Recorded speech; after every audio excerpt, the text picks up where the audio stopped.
Afro Tales Podcast is a part of the Connected Podcast Network. Chef. Yes, Glio. Don't you love how we get to share our stories and recipes? Yes, I enjoy it greatly. Do you know what makes it possible for everyone to hear us? Yes, Glio. Our voices, obviously. True, but it's also Anchor, a hosting platform that distributes the podcast to places like Spotify, Apple Podcasts, and others. Oh, yes. And isn't everything needed to make a podcast in one place? That's correct. And the best thing of all, Chef, it's free. Free, you say? Free. And all I had to do is download the Anchor app or go to anchor.fm to get started. So, you just had to download the Anchor app or go to anchor.fm to get started. Yep. Download the Anchor app or go to anchor.fm and do what we're doing now. Fantastic, Grio. Simply fantastic. I know, Chef. I know.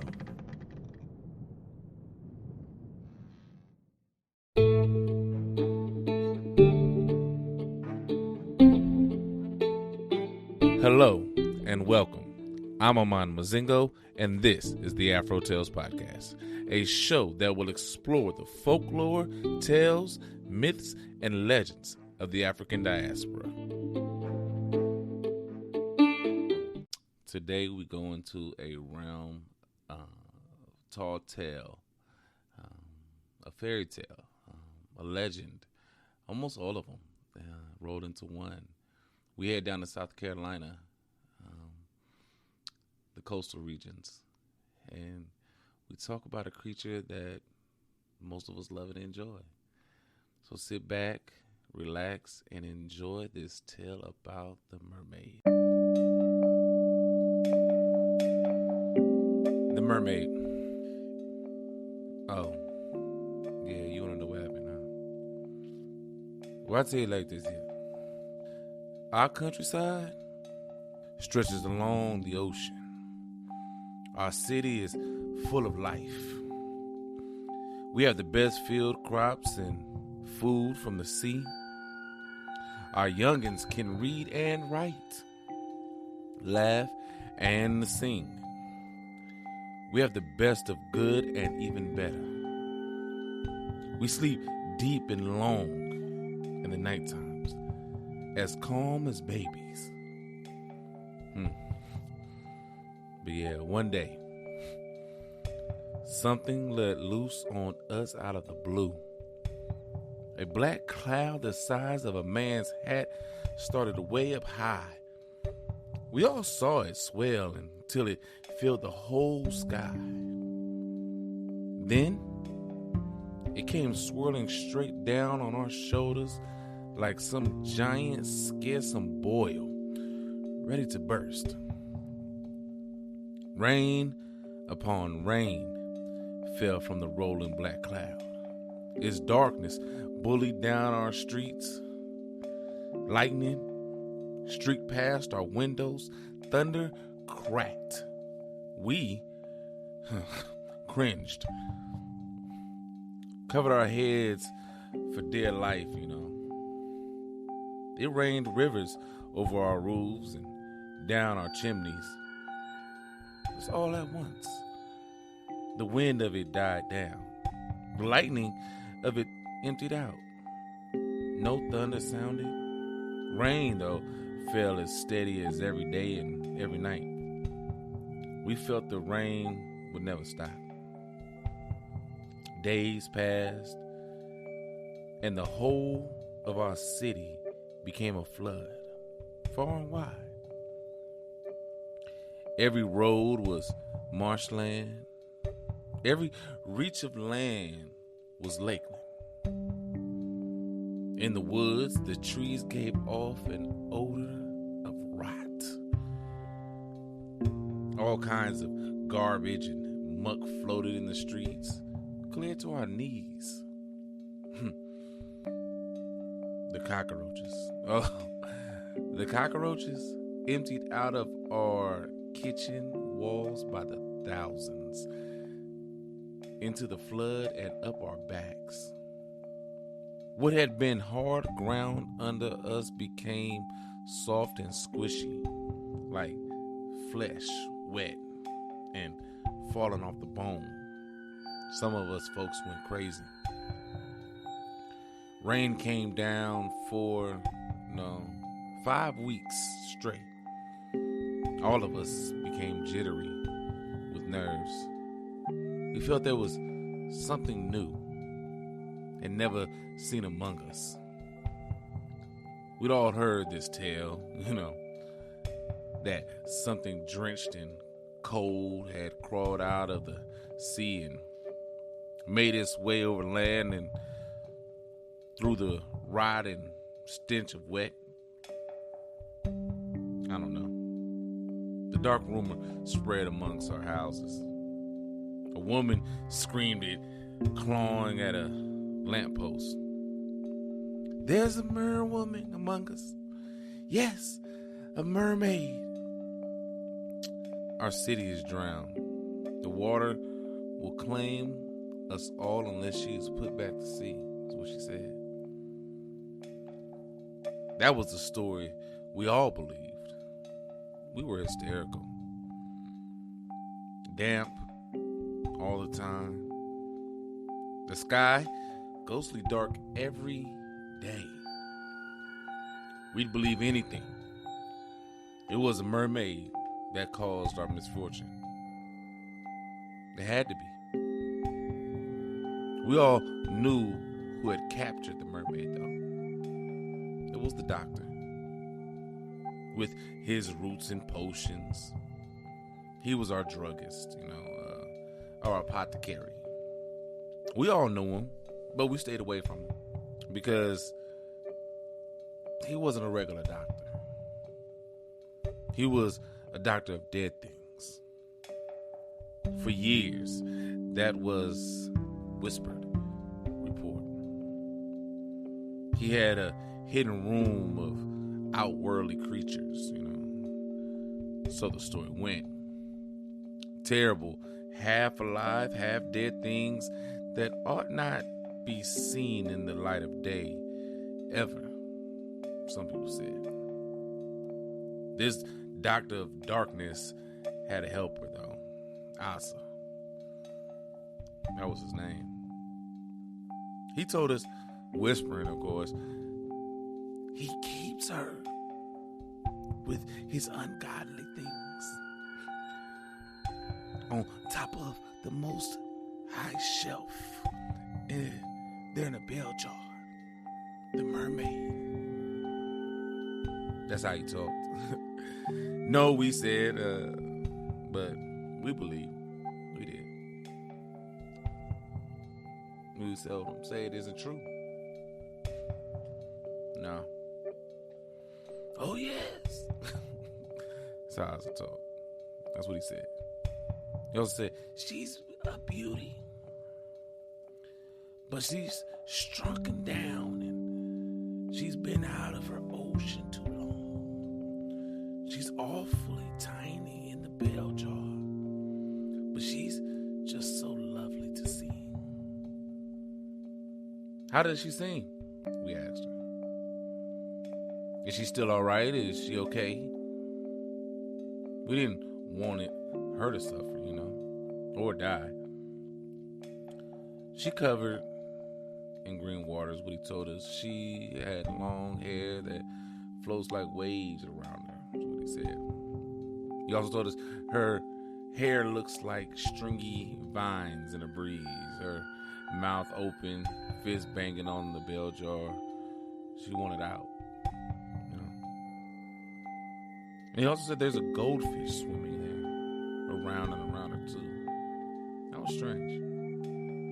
I guess no more strange than what everything else was going on, And we believed him, all right. That doctor to deadly things held a mermaid captive in a tall bell jar. The rain kept on. It beat down on our porches and into our windows. It emptied into our rooms and fireplaces, it seemed that all at once we got angry. We were tired of it all, of sitting in our chairs with water up to our knees. We stormed and raged. And finally, we gathered and became a mob, a great mob, wading out toward our doctor's shop. We were silent and wild with fear. We picked up the muck in our hands and threw it at the doctor's window. "Bring us the mermaid," we shouted. "Yes." The thought of her there made us sad enough to cry. We say, "Let her out. Let her go back to where she belongs." The doctor comes outside. He's a very proper man. "But there's no such thing. There's no mermaid here or anywhere." "You lie," said a tall black man in the back. A very small man bravely swam down to the basement window. He was gone for a long time. Then we heard something break, and next came putrid, slithering, crawling things out of the house. They slime-coated the waters everywhere we stood. The small dark man floated back up, breathless. "I seen her." He gasped at us. "She's got her little hands on the rim of the jar. She's crying. I tell you, she is beyond beautiful. The tiny, beautiful, pitiful thing." Some men of our town got together. They broke down the door and searched the shop, upstairs, downstairs, all over the place, in the secret places, that is. The rest of the horrible, half-living things must have been hiding in deep, dark, dank corners, for our men never found anything unusual. No mermaid at all. "We give you our word. There's no such thing here. Go on home." That's what the doctor said to us. Then a tall white man said to us, "Leave now. If you don't leave at once, we will call out the army and make you leave." Speaking to us this way, who lived here in this city all our lives. The mer woman was never found. Some of us had hoped to hold her in our palms and talk to her too. Maybe if those men had reached all the way out and up to the top shelf, or in the shadows behind things, I don't know. In the doctor's back room, maybe they would have found something. Found her swimming in her jar. Likely, she shrunk to a size of a baby frog, and a hungry one too. She'd been there all along, but so shriveled they couldn't recognize her. That's what we believe. The rains did stop, though. Perhaps because the bell jar was now big enough to suit the mermaid. Or else, maybe the doctor let her go. Sent her back on her way, down the flooded streets and woods, till she got back to the bottom of the ocean. We knew she caused the rains. We didn't blame her. We blamed the doctor. Well, what had been was gone. Once the rain ended, all that was left, when the waters went all the way back down to the ocean, was the stinking, rotting fish smell. And lots of muck for us to clean up. Our streets smelled as if tons of fish had been cleaned on our stoops and in our houses. For weeks, we washed down our walls and scrubbed and swept our streets. We tried hard to rid ourselves of souring fish odors. On hot days, you can still smell them. Our doctor, oh no, he left. Closed up shop and moved away. Some say to the north. We've not heard from him. Maybe he's dead. Good riddance. None of us here can say, though. Still, we all know that men live and then they die. All the time.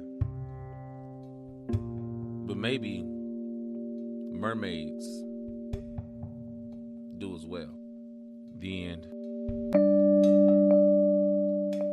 Wow. So, wow. This story, based on true events. Look it up. July 3rd, 1867, South Carolina, Mermaid. Google that, the whole thing, and it'll come up. Names involved will be John Bennett, Arminta Tucker. This is a story based on true events in South Carolina right after the Civil War. And they're amazing. I didn't really know how to tell this story to give it justice, the emotion that they must have been feeling at this time. But I hope I did them justice. I hope I really gave them what they wanted in telling this story. A lot of people know about mermaids, the Little Mermaid, things of that nature. Mermaid stories all over the place. But mermaids hold a real significant place for many Africans and African Americans and people of the African descent because they come from Africa. The ocean spirits, the ocean goddess is in most times represented as a mermaid. People believe that those slaves, or those, I shouldn't say slaves, those that were captured and on the slave ships that jumped over turned into mermaids, or their spirits turned into mermaids in the ocean, which is probably a reason why most sail ships or sailors, get drugged down and are scared of them. It's those African spirits taking revenge on a lot of sailors and their ships and everything. I don't know.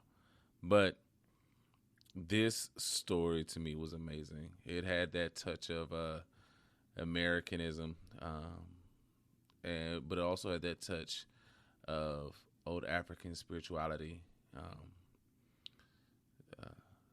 The Congo regions, the Ghanaian regions, Nigerian regions,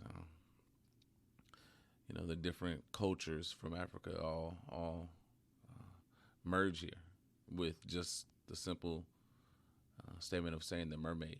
They all know about it. I love this story. I did. And you'll probably hear me say that about a lot of stories. If I'm telling the story, I probably love this story, right? So, yeah. But I'm glad you enjoyed it. If you did, if you didn't, please email me. Let me know what I can do better to make you enjoy this story, to help you enjoy the stories. All right? Until next time, thank you.